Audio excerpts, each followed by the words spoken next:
And informal and good afternoon, everyone. This is Charlotte Pierce with Ready Row USA. I am here with two of my favorite people to talk about rowing people to talk about Learn to Row, which is, I think, one of the most important initiatives or topics in rowing. It's Tara Morgan. Hello, Tara. Hi, how are you? Good. Thanks for having us. You're welcome. Yeah, you are my go-to expert on Learn to Row. I know you were on last year. And Dave Harvey, who's the founder and coach of Tacoma Rowing. Hi. And we did a club spotlight on Dave's operation there in Tacoma, Washington, a few weeks ago. So if you go to Ready Row USA, you can see the archive. Anyway, this is a picture of me in Florida in front of an alligator. So I would not recommend people go right out and after Learn to Row and row with alligators. But that was a fun time. Looks challenging. It slid into the water like right after they took this picture, and I tore off down the river. I never rode so fast. I don't think it was coming after me, but maybe. I don't know. It makes a good story for the grandchildren. Yeah. Anyway, I'm the producer of Ready Row USA, and this is the website, readyrowusa.com. It's produced by or designed by one of our sponsors, Good Inklings. Laura Williams is the CEO, and she is offering our listeners a free website audit this month or season. She'll probably extend it, but she's great. I just love her. And I love what she does for me. She does about 5 websites for me. We also have Burnham Boat Slings. Everybody knows them, and one of the best companies around. I love stopping by the regattas and talking to Peter Kermond and his crew, Linda Murray. It's one of the best companies around. Thank you so much for sponsoring us. And Dave, let's start with you. Tell us a little bit about how you structure your Learn to Row. And I was saying that we're trying to focus today on taking those new rowers who have seen this elegant sport on the water or not, or they just drop in and they learn. And how do you get them to the point where they're really engaging with the sport and the boat club? Mm-hmm. Yeah, well, Charlotte, I mean, I think one of the first things is, as you suggested, there's a lot of people who have some familiarity with the sport, whether it be through Boys in the Boat or especially out in the Pacific Northwest, where Tara and I are with the University of Washington programs. But there's a lot of people who don't have that exposure. And so, reaching out to both groups and you kind of need to do that different ways and recognize those differences. And so, one of the things we try to keep in mind is there's, kind of 2 ends of the spectrums, both are covered by most established programs. There's on the one end of the spectrum, the half-day Learn to Row, come down and it's free and you can get in a boat and get on the rowing machine and that kind of thing. And on the other end of the spectrum, is that long-term commitment or, time commitment, financial commitment to, a master's, like a full master's program with racing and everything else. And there's so much space in between to kind of explore ways to do things and who to reach out to. And so one of the, we kind of use this framework and say, how do we fill in that spectrum? And one of the first ways that we think about it is, what can we do at our site? What can we also do not at our site, right? We could bring a single to a farmer's market and a rowing machine and just get people interested that way. So there's so many different levers to pull. And when you recognize how broad this spectrum is, you can start plugging in the gaps and thinking about it different ways. Very cool. Yeah, there's definitely not a one solution to this, and I think part of what Dave and I always have to think about is, what is our desired outcome, right? Do we want people to join a program and be part of something, or do we want to just educate the public, or do we want to really engage and collaborate? Right. And yeah, absolutely. do you see this slide? If you're listening, you may not see the slides, but they will be on our website on our episode post. But what do you mean by inviting versus selling? And maybe you've just alluded to that, Dave. Sure. Yeah. So this is a distinction we try to be really careful about. There's when we invite someone, right? It's bringing someone in and saying, we want to share what we have come to know and love, the sport of rowing, with you. Come join us, come see what it's about. If you don't like it, great. Like, we made a friend, we made a connection, that's fine. Versus selling, we kind of describe as being, that's asking someone, hey, we have this master's program, this is the way it's run, this is what it costs, we need you as a customer, how can we convince you to sign up and pay us? And so being really careful about that distinction.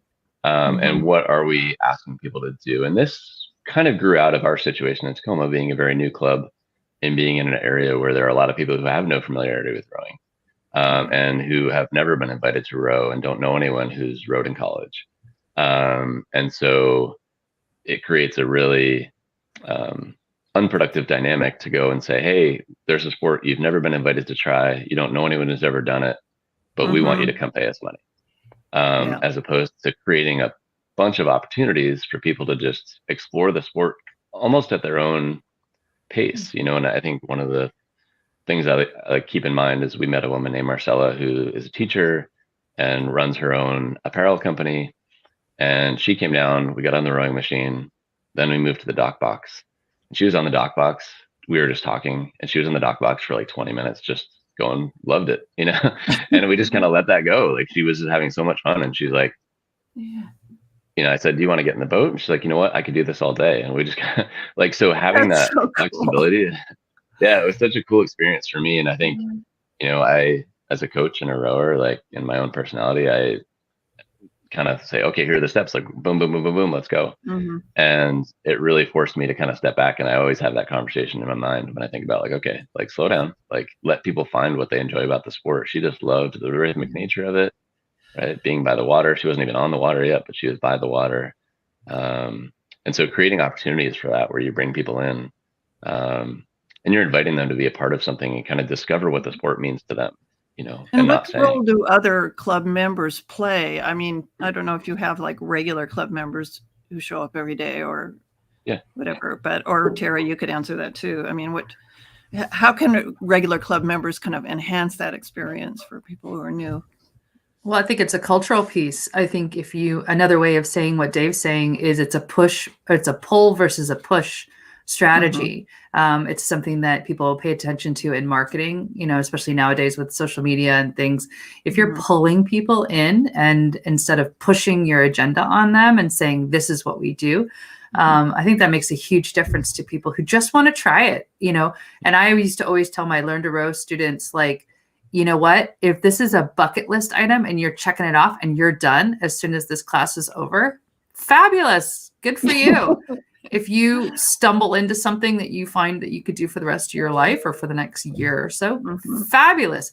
And I think when I came in to Learn to Row as a coach, there was a big emphasis on following a model. I was handed a binder. Here's the thing. And the ultimate goal was to create paying members into the club.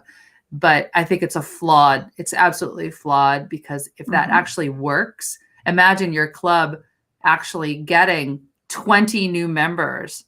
Like, you imagine the chaos, which actually happened at the Parks Department program where I taught for over 10 years. It was too successful. They didn't know what to do with 20 to 40 new people a year. So I think you have to really manage people's expectations, and you have to give people grace, learning, room for grace and room for learning. Those are very important aspect. Yeah, I think sometimes the club just gets so invested in securing these people that they don't think about just kind of letting them come in. Dave, you have some specific steps about when new people sort of, are you talking about when they drop by the club or the facility, or just when you have a program or? Yeah, we have a bunch of different programs where people can get their first kind of entree into the sport. And so this, and we always try to use analogies, right, to get through to our committed rowers, like use rowing analogies, right? And so the way we describe it is obsess over the details of a new person coming in for the first time, just like you would before a race, right? You check everything, you recheck everything, you have a plan, there's so much preparation that goes into it. And so, and that's, not, again, it's more about the inviting piece in a preparation in an inviting way and not in a selling way, or the push-pull analogy that Tara used. That's a really good way to use it, especially for the sport. Sure. So when people come to the facility, like, what are they going to see when they walk in? And what, I think especially for us, like that first 2 minutes, we try to be really careful about, like, are they exposed to a bunch of jargon? Are people's backs turned to them? Just really thinking about the first 2 minutes, especially, in a lot of this for us, we are reaching out to communities that haven't traditionally been involved in the sport. And so, we want to be really careful about what we're asking people to step into. And the analogy we use with our folks is, the experienced folks is, you've taken that really first awkward stroke on the water, and you got through it. And so, but like, you have to step back to what that was like for you that first day, when all of a sudden you hear port, starboard, bow, stern, all this stuff, square, feather, right? And what are you asking people to step into? And is it welcoming and fun? It's got to be fun for everybody. Yeah, Tara mentions that in her later, but yeah, go ahead. Yeah, and so one of the things we talk about is, like, we carefully kind of pick someone to kind of be that new person's ambassador for the day. Meet them in the parking lot, because we are kind of tucked around just where our physical location is. We're tucked around the corner. You can't necessarily see us from the parking lot. So we have someone meet them in the parking lot who knows what they look like, most times, and, walks them around the corner. That gives them a chance to kind of introduce themselves before they see all the rowing shells and all the equipment, and things could get overwhelming. And another really important piece that we found is, the new folks' names. So we put their names up on the whiteboard, and kind of expect everyone who's there to know the person's name, take it upon themselves to introduce themselves at some point.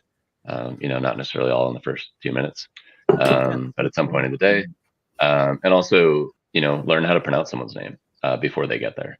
And that makes a huge difference for folks. And so just little things like that, when you kind of piece them all together, make for a very different experience for new folks when they're kind of trying to come into this sport. And I think,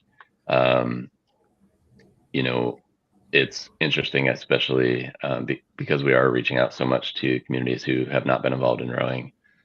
We just try to be really careful about what we're asking them to walk into.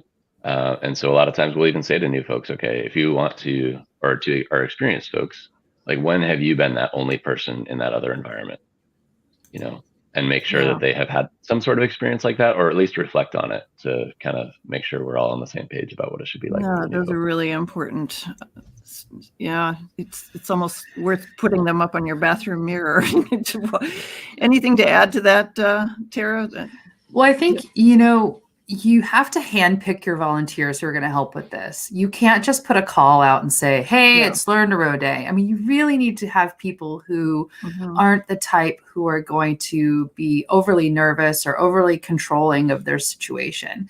You need to have people who really, truly can connect, and you have to debrief them, or I called it a pre-brief, doing a pre-brief before the event and say, here's what you can expect out of your experience as a volunteer.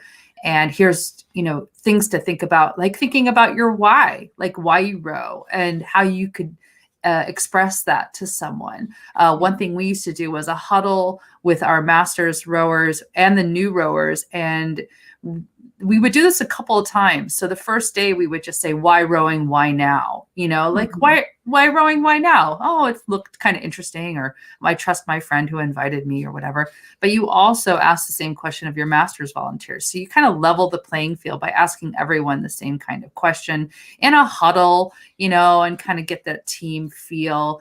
And where people might feel disoriented, you're doing a geographic orientation. You're saying, hey, who's never actually been on the water in Tacoma, or who's actually, the city looks different from the water. You get Yeah. disoriented. And we all know when we learn to row that disorientation is a big component. We're going backwards. Our right is not our left. We get overwhelmed with stimuli.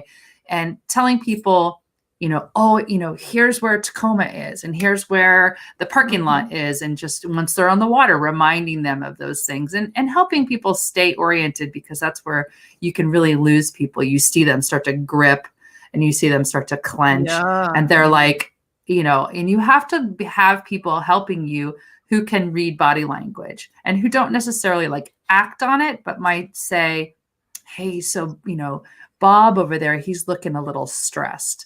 So then you ask Bob about what he had for dinner yesterday, and, ask him his favorite movie, and you kind of just get to know people that way. So you should definitely stock your volunteers with some easy questions, maybe to ask people, and just get to know people. Because sometimes in Learn to Rows, there's a lot of standing around while things get done. And that's an opportunity.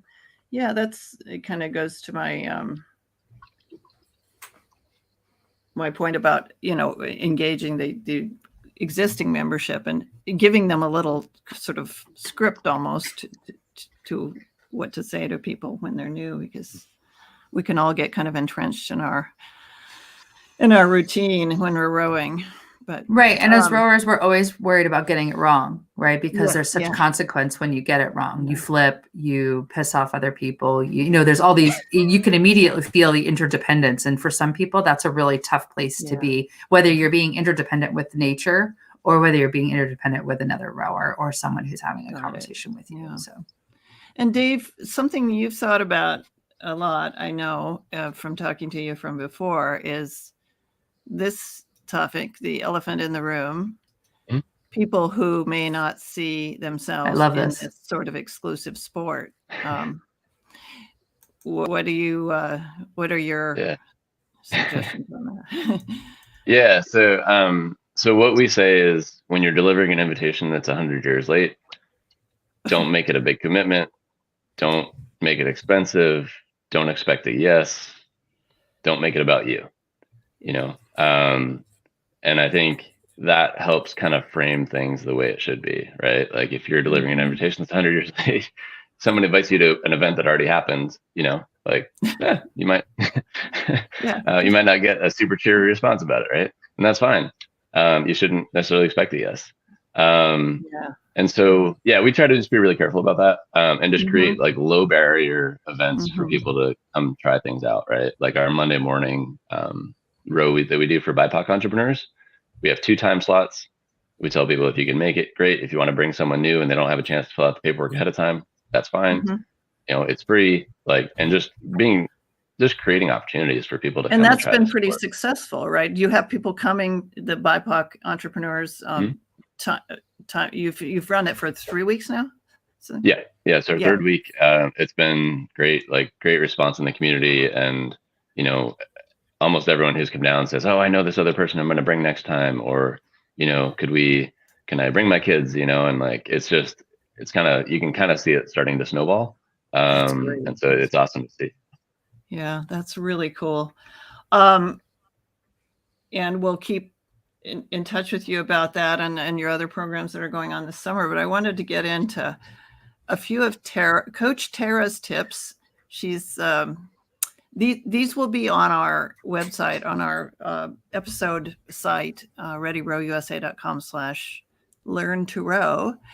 And so if you don't take notes, just listen, and Tara will kind of go through these. You touched on some of them already, right, Tara? Right. Yeah. I think the team thing, I think we underestimate the team huddle at the beginning of an event and the end of an event. I think you always need to have that, eye contact. I know with social distancing, we may not be getting too cozy with each other, but there's still an opportunity to really connect with people. When I used to teach Learn to Row in the Parks Department program, I would be faced with 20 to 25 students in one class, and they were signing up for a 3-month class. And, you ask people on the street about rowing, and I just had this conversation with someone the other day. They're like, "What do you wear?" you know. So when you make a phone call, I used to have a script, and I would say hi, you know, and I think them hearing my voice and saying, I got you, like, it's okay. Adult learners are really fragile little egos sometimes, you know, and they're just, you know, they just need all the basics. And they're also usually the CEOs of their lives, right? They're a parent, they have their own company, they are a manager or something, you know, they're CEO. Yeah, they're not used to being vulnerable like that, or not in charge. Yeah. And people like to have information, and you have two ways of presenting it, because not everybody's a good listener, right? So the phone call is helpful, and you say, I'm going to follow up with an email, and you tell them what to bring, you know, a water bottle and some layers. You tell them what to wear, close-fitting clothing that's not going to get caught in a lot of things. And you give them ideas, you know, yoga pants or leggings, or just come as you are, you know, you don't know. And I always say, no need to go buy anything special. We'll figure it out. I tell them where to meet and what they're going to expect to happen when they get there. I usually do something like a question of the day, you know, like who's seen a great movie, you know, just to get everybody on the same playing field. And then for us, it was really important to not have that idle time. And when you're dealing with a Learn to Row class, they had a routine. They came in the door, they put their name up and told me that they were there and signed in, right? Because that's a big thing with rowers. You got to have their name on the board, however you do that. And then I would have them have a self-directed sort of warm-up, like a dynamic warm-up. But it was something that I designed early on so that I accomplished a lot without me actually having to actively coach them. So for instance, they would come and they would find someone they'd never rowed next to before, and they would both get on an erg and they would cox each other in how to do a pick drill, right? That's brilliant. And we taught them how to do that. So you're knocking out coxing, communication, you know, pick drill, all in one thing. And bonding, bonding with your fellow. And and they're bonding. And the other thing we would do is AB 100, which was just this five ab exercises, all continuous. There's 20 reps of each. And then I actually would say to them, and you guys are going to do a 3-minute plank. And what this did was, over the course of the class, people, you know, you have to watch people's bodies. Obviously, you're not just going to let people do stuff, but it was amazing to see people progress. And I'd say, your homework is to do this every day and make it a family challenge. So include your family in the AB 100. And here's a sheet you can put on the refrigerator, and everybody can do it. And here's how to do a 3-minute plank. You know, just sit up as long as you can, put an iPhone in front of you. You can watch a little video on YouTube or on TikTok now, and you can just plank while you're watching. You know, like, we just tried to do things that would show them both how to stay in the game, because when you row, you got to keep rowing. Usually you can't stop as much. I mean, depends on the program, but it was people that in your picture here.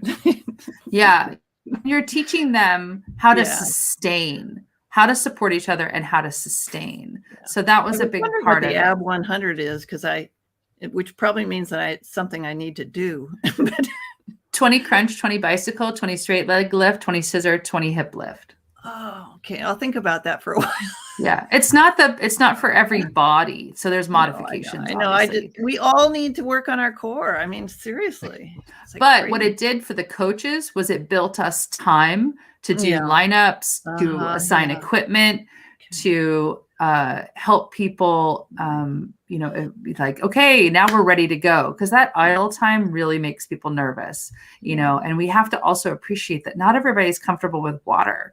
So we have to really gauge their confidence level. And some programs require float tests before they even come in the door. I think that's a huge barrier to participation for a lot of people. And especially in the BPOC community, going to a pool or going into the water with the hair issues can be really prohibitive. So you have to give people a lot of warning, like, okay, this is the expectation. And just keeping people happy. Yeah, just keeping people happy, you know. Yeah, got it. Yeah. Before we go on to Tara's second set of tips, Dave, anything to add to this? Or? No, I think I've learned a lot from Tara in my time trying to get Tacoma rowing up and running. So I'll let her keep going. I know. Oh, okay. As far as I the did it book- for a long time. I as far learned as a the lot. book test goes, they won't even let us do it at community rowing. So this picture actually is a group of rowers who learned to row, obviously, who got themselves caught on a buoy. Yeah. And, this is a tip for coaches that, if you have to do singles, really, really be conservative, keep people close to shore. Yeah. I was very privileged for that. For 10 years, I got to teach in eights and quads. And so I had a very clear sight on everybody and, teaching people right up front to stay close by. Here's a Is this a quad in signal, this picture? here's my signal Mhm. for to asking you to stop or turn around, telling people those things ahead of time. And then understanding that their brains are scrambled most of the time in Learn to Row. And you have to be like, okay, I see you. Know. Yeah. Let's take a deep breath and we're going to start, from here. I've seen Learn to Row coaches who are trial by fire coaches and just, yell, yell, yell. And it's just, it's the old school. We are not old school right now. So, okay. What else? Yeah, so cool. Let's go on to your next set. And again, these will be on the website at readyrowusa.com, our episode website. Yeah. Okay. So the Midway rower self-evaluation, this was a game changer because I, as a coach, had 20 people with big eyes looking at me, and sometimes they missed the day that we talked about feathering, or they missed, they didn't quite get it or whatever. And so I developed a self-evaluation for rowers kind of midway through their learning process. And it gave me as a coach a guide of where I had missed the mark. And I would say, okay, guys, we're going to take 2 steps back because I'm seeing a lot of people feeling nervous about this skill. And so it helped me not just plow through my curriculum, whatever my curriculum was. And it also gave them a sense. And I would ask them things like, what's your favorite part about rowing so far? And what's a goal finish line that you've crossed in Learn to Row so far? And it might just be a personal thing. Like I managed to get here at 5:30 in the morning, 3 days a week, whatever it was. I found it to be critical. I call it the receiving end, which is basically when you onboard your Learn to Rows into your master's programs, you have to meet with those coaches and you have to find out what their expectations is. I learned this the hard way, where I handed off a group of Learn to Row students and they had never gone above a 24, right? Because it didn't occur to me. They started from the finish. And at that point, the boathouse was starting from the catch. So you have to integrate and meet with those coaches and say, I don't want to give you a project. So what kind of rower can I give you? And by the receiving coach, you mean the one who's going to take them into a program after they're Learn to Row. Yeah. Right. And this can be done, in a simple email and most likely a meeting is best. And if they can even visit your Learn to Row practice and say, hey, let's back those people up and let's get them back. I said something already about handpicking volunteers, but I love using really recent Learn to Row graduates to help teach Learn to Row because they can see how far they've come and they can really relate, as opposed to your 30-year guy who's been there and rah, rah, rah, lift your hands, those guys, the whole joke of Learn to Row is ports raise your hands and the ones that actually do this, and it's like, no, we meant raise your hand. And then out of this, I actually developed a knowledge, skills, and abilities I call the KSAs. And these are just out of those conversations with coaches. I built a basic curriculum and I would say, okay, they need to be knowledgeable on this. They need to be competent in this and they need to be proficient. So like boat handling, they need to be absolutely proficient in boat handling. They need to be absolutely proficient in, handling the equipment properly. But they only need to be pretty much competent in a pause drill. They need to kind of know what's going on, but you need to be a good receiving coach. So I developed a KSA. What is knowledge, skills, and abilities. It's kind of an organizational development term. But I sent those to you, both the self-evaluation and the KSA. So those should be available for copying, go through them. I found them it kept me on track and it kept me accountable because it can get really overwhelming for a coach, to be learning a lot of different learning styles, kinesthetic, auditory, visual. I sent people home with videos. You know, World Rowing made a great video at one point that actually had in slow motion a sweep oar where the hand feathered and it like slowed it down and it showed that the outside hand never moved. I use that all the time. Yeah. One of my coaches told me they would tape tape wrenches. Yeah, wrenches, like forks. Yeah, forks and wrenches and stuff. That would have sent me screaming. I just shared that tip with somebody recently, and the kinder, gentler way of doing it is just a piece of tape right here, a piece of medical tape, and it's just it's a sensory. Yeah, like don't bend the tape. Like don't fold the tape. So that's one thing I need to work on after 10 years of sculling. So I'll try that tape thing. And then you had a wonderful suggestion that often gets ignored, bypassed, inclusive. Well, it's never been done. It's never been done before.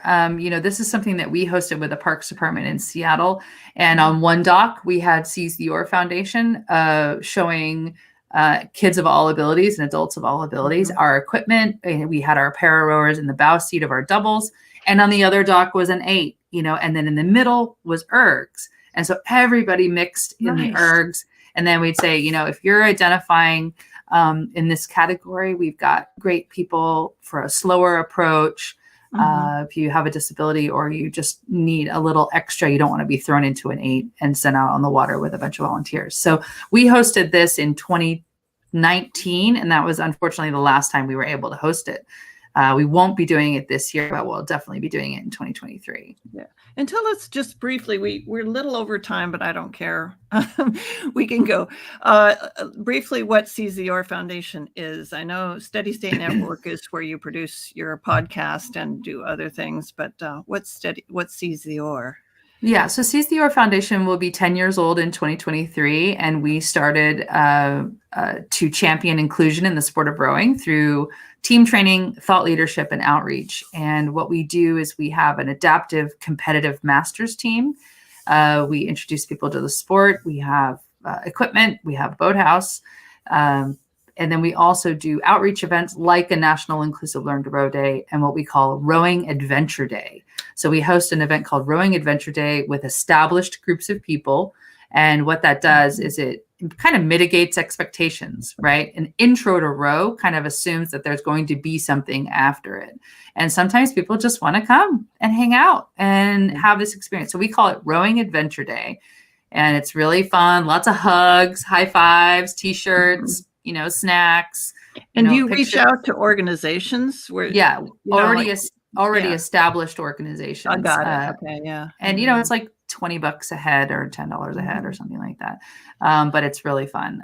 We can do that with developmentally disabled people all the way up to corporate kind of stuff. And then Seize the Oar just launched the first adaptive rowing coaching certification. There's never been one, and we launched it in October, and we have a cohort now of 22 graduates. And we're building and building. So it's really fun. Amazing. Thank you for doing that. It's turned out to be more of an inclusion certification that focuses on adaptive, but it's really comprehensive in terms of outreach strategies and how to include. Yeah. We had the someone you know Bob Berry, I think, right? He was on talking about his device for blind rowers, the remote coach, right? Oh yeah. Yeah. So that was a fun discussion. But let me ask Dave. Let's go a couple more minutes. Do you have anything else to add to what Tara was talking about, or anything of your own, or any programs that are coming up at Tacoma Rowing you want to particularly highlight? Yeah, I think I would put a plug in for, like Tara said, the Midway evaluations. We started doing that with youth participants, just as a way to kind of give them a voice and help them feel empowered, and that if they feel like they're not kind of getting what they wanted out of something that's different than their expectations, and being able to incorporate that feedback. And it might just be a conversation of like, hey, that's beyond the scope of what we're doing, but absolutely we can cover that, when you row this summer, or it might be, you know what, that's a great idea. Like, let's make that change. We'll start today. But giving them that sense of ownership and empowerment, they really seem to love that. And you can't just ignore it, right? You got to like address the feedback and figure it out. But always good ideas when we've done that. And I think similarly with the adult folks, because we're asking, you know, especially in Tacoma, a lot of people who have no familiarity with the sport, by getting that feedback, you know, it just gives people that sense of like ownership too. And so like Brene Brown, if you're familiar with her work, right, she talks about not just DEI, but DEI plus B, which is for belonging.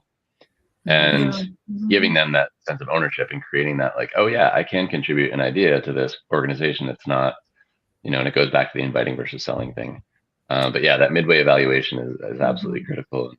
And just, plus, you know, isn't that the whole point of rowing, is that you're joining a team and you're belonging. And even if you're rowing singles, you're part of something. And we throw around the word rowing community all the time. And so let's challenge that and just say, how are we really, we talked at CCR about the whole athlete perspective. What's going on in their lives? How are they getting home? How are they eating when they get there? You know, it's, you know, is their parent ill? Like, what's going on? And if we continue to expand that and stop this narrow siloed approach to rowing, which I think kind of is born out of high performance, the high performance world, you know, we've sort of valued that the whole time. Like, we need to model that. I'm like, come on, these are adults who have full-time jobs or kids who have some fun homework to do. Like, let's get back to the love of rowing, you know? Yes, I get it. You know, as someone who started in my 50s rowing, I'm not going to be a national team competitor, you know, but I love it. And I want to progress and get better. And, you know, I love that aspect of it, you know, just the constant progression that you can do with rowing. So, yeah. Definitely. And it appeals to different kinds of people. And, you know, I would love to do a Learn to Row with Dave. I think we would have so much fun. We should just think of some more topics for Learn to Row. You know, I wanted to talk about, you know, transitioning Learn to Row to more long-term rowers in this one. But, you know, think about some other topics and we'll have you guys back on. But Charlotte, everything that we've expressed and everything that we've exhibited makes for long-term rowers. If people feel belonging, they will stay. If they feel connected, they will stay. If they are bitten by the bug, they will stay. And it all starts with us.